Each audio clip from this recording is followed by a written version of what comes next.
Kepada yang terhormat Bapak Presiden Republik Indonesia, Pak Jokowi.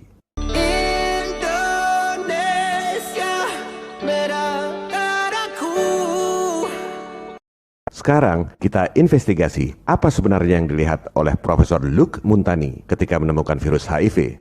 Ini adalah wawancara jurnalis Jamel Tahi dari Pasteur Institute tahun 1997. Lalu Montagny mengatakan, kami melihat beberapa partikel, tapi morfologinya beda dengan retrovirus. Sangat berbeda, katanya. Oh my God. Jadi sebenarnya HIV ini virus atau bukan? Ini wawancara tahun 97, 14 tahun setelah ia menemukan HIV. Masih nggak jelas juga itu virus atau bukan. Beda sekali dengan berita-berita di media nekolim. Seolah-olah saintis sudah tahu segalanya. Ini yang nemunya aja masih nggak tahu itu virus atau bukan. Dia bilang, yang tidak kita miliki dan selalu saya akui, apakah HIV itu benar-benar penyebab AIDS? Wow, skakmat Pak. Orang-orang yang sok ahli kesehatan itu kerjanya membuli orang yang meragukan apakah HIV betul penyebab AIDS. Dibilang denial, dibilang teori konspirasi. Lah ini penemunya sendiri yang ngomong. Itu sebabnya selama 36 tahun terakhir ini pembuatan obat dan vaksin penyakit AIDS selalu gagal. Dan ini yang kami khawatirkan akan terjadi lagi pada COVID karena ciri-cirinya sama, virusnya bermutasi terus. Sekarang kita dengar apa kata penemu PCR dan pemenang Nobel tentang virus yang bermutasi terus. People that are working in that area don't realize that they're only working on one little piece. They're only looking at this one species that is the pseudospecies in the first place because it's changing its sequence all the time. But it is sort of, they're thinking of it as one infectious agent, and if you can stop this, you can cure the disease. And most of the drugs that are developed are too narrow. Yeah, they're not terribly narrow, but they're not recognizing the problem. Oh ya bongkar. Oh ya bongkar. Kembali pada statement kami di awal bahwa narasumber utama kita adalah 3 orang penemu dan pemenang Nobel ini. Kalau kita pahami betul jalan pikiran mereka, kita akan memperoleh paradigma yang sama sekali berbeda tentang pandemi. Para pemenang Nobel ini bukan cuma cerita masalah, tapi kasih solusi yang konkret. Dan solusi yang mereka sampaikan itu sangat mudah. Pertama, kita dengar solusi dari penemu HIV, bagaimana mengatasi virus yang bermutasi terus. Obatnya apa? There are many medical strategies, some well known are the vaccine, but less known perhaps boosting our immune system in a non-specific way. And medical people, medical doctors forget about this, and also the health authorities. So in order to have a good system, a good immune system in the general population, this is to increase the standard of life, make them access to hygiene, water, and also good nutrition. Oh ya bongkar. Oh ya bongkar.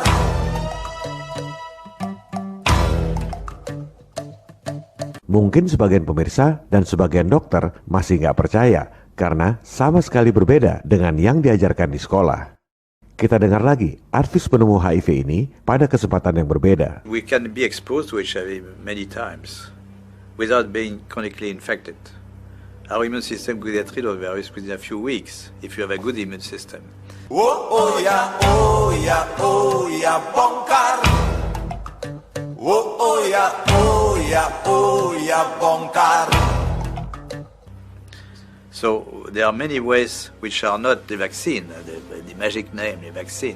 Many ways to decrease the transmission just by simple measures of nutrition, giving antioxidants, proper antioxidants, hygiene measures, fighting the other infections.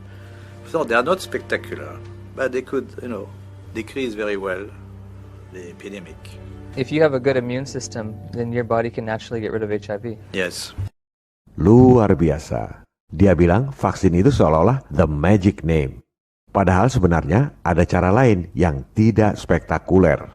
Cukup tingkatkan imunitas, virus yang bermutasi terus itu hilang sendiri. Ini adalah mimpi buruk buat para pedagang oportunis yang sudah ngarep ngeruk untung dari vaksin. Itu diungkapkan dengan kata tidak spektakuler. Orang Prancis ini kalau ngomong memang sangat halus dan sopan. Bahkan memaki-maki orang pun kalau dalam bahasa Prancis kedengarannya masih enak di telinga. French is my favorite, fantastic language. Especially to curse with. Nom de Dieu, de putain de bordel de merde, de saloperie, de connard, d'enculé de ta mère. It's like wiping your ass with silk. I love it. Nah, kalau penemu PCR ini orang Amerika. Ngomongnya ceplas-ceplos. Dia dijuluki The Intolerable Genius. Mari kita dengar apa solusi bebas dari epidemi virus yang bermutasi terus. Robohkan setan yang berdiri mengangkang. The way to get rid of AIDS is to stop funding it. Just stop everything that's called AIDS research. Somebody tries to get a grant for AIDS research, say, we don't do it anymore. We don't have AIDS. Oh ya, oh ya, oh ya, bongkar. Oh ya, oh ya, oh ya, bongkar. Oh ya, oh ya, oh ya, bongkar. Oh ya, oh ya, oh ya, bongkar.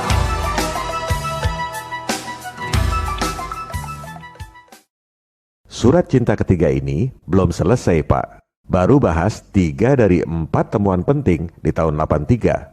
Pada surat cinta nomor 3C mendatang, kita akan bahas detail mengenai eksosom yang ditemukan di tahun yang sama dengan ditemukannya virus yang bermutasi terus, HIV. Kalau bicara teori, virus dan eksosom itu beda sekali, sangat bertolak belakang. Virus itu berasal dari luar tubuh, makanya kita disuruh pakai masker, social distancing. Eksosom itu berasal dari dalam tubuh. Virus itu membuat tubuh menjadi sakit, eksosom itu membantu tubuh melawan penyakit. Eksosom secara otomatis diproduksi oleh tubuh kita untuk melawan penyakit. Eksosom adalah alat komunikasi antar sel yang ngasih tahu sel untuk melawan penyakit. Jadi virus ini penyebab penyakit, eksosom ini akibat penyakit. Fungsinya sangat bertolak belakang. Ibaratnya virus ini pencuri, eksosom ini polisi. Virus ini teroris, eksosom ini tentara sel. Ini sudah pasti beda, nggak mungkin makhluknya sama kalau bicara teori. Tapi prakteknya, para saintis masih sulit membedakan mana makhluk virus dan mana makhluk eksosom. Ciri-cirinya sangat mirip, susah dibedakan. Yang paling aneh kalau dimurnikan, banyak orang memurnikan virus. Viral density can range from 1.14 to 1.24 grams per milliliter, which is denser than both empty particles and cellular protein. Virus itu berada pada density 1,14 sampai 1,24 gram per mililiter. Makhluk mikro yang ngambang di situ kita namakan virus. Di tempat lain, banyak juga orang memurnikan eksosom. Exosome sediment in the range of 1.13 to 1.19 grams per milliliter. Eksosom ada pada density 1,13 sampai 1,19 gram per mililiter. Makhluk mikro yang ngambang di situ kita sebut eksosom. Loh, kok sama persis? Ini harus dipisahkan secara jelas dari sampel pasien karena fungsinya beda sekali. Dipisahkan itu di lab, bukan di komen medsos. Nanti ada 270 juta opini yang berbeda. Para pemirsa jangan buang energi. Yang dibutuhkan rakyat adalah pembuktian di lab, bukan opini Nicolim berkedok kesehatan. Banyak dokter pahlawan kemanusiaan yang kerja di puskesmas di desa-desa, penghasilannya kecil tapi menolong rakyat. Itulah dokter kemanusiaan. Bukan dokter yang ngaji mumpung, pengen jadi kaya dan terkenal akibat pandemi. Ini ada jurnal ilmiah tahun 2019 lalu. Saintis masih sulit membedakan antara virus HIV dengan eksosom. Disebut bahwa HIV dan eksosom itu harus dipisahkan supaya bisa kita pahami. Berarti kan belum paham. Padahal HIV ditemukan tahun 83. 2019 itu sudah 36 tahun. Masih bingung juga bedakan antara HIV dengan eksosom.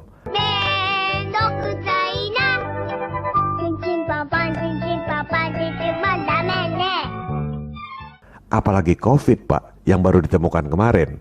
Ini jurnal ilmiah bulan Juni 2020 lalu. Disebut bahwa COVID dan eksosom itu memiliki kesamaan yang luar biasa. Padahal katanya COVID itu berasal dari luar tubuh, sampai kita harus pakai masker, social distancing, dan lain-lain. Sementara eksosom itu diproduksi oleh tubuh sepanjang hidup kita. Jadi kita disuruh perang dengan perangkat sel kita sendiri atau gimana? Luar biasa tipuan Dajjal ini.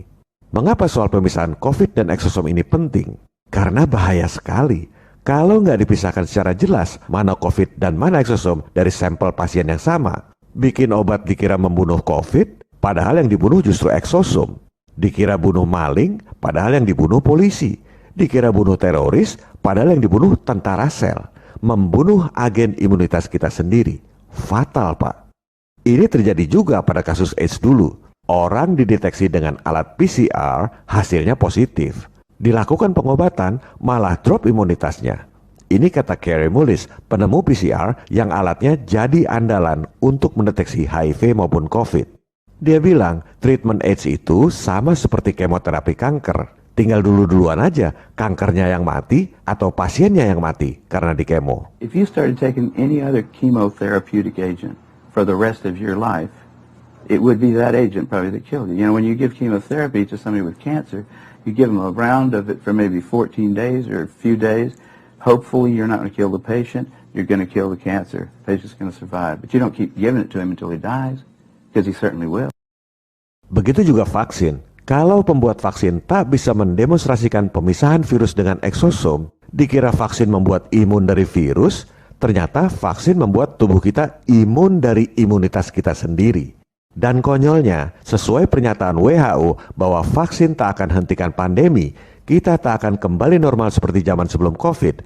Artinya, sudah divaksin, protokol tetap berlaku, ekonomi nggak jalan juga.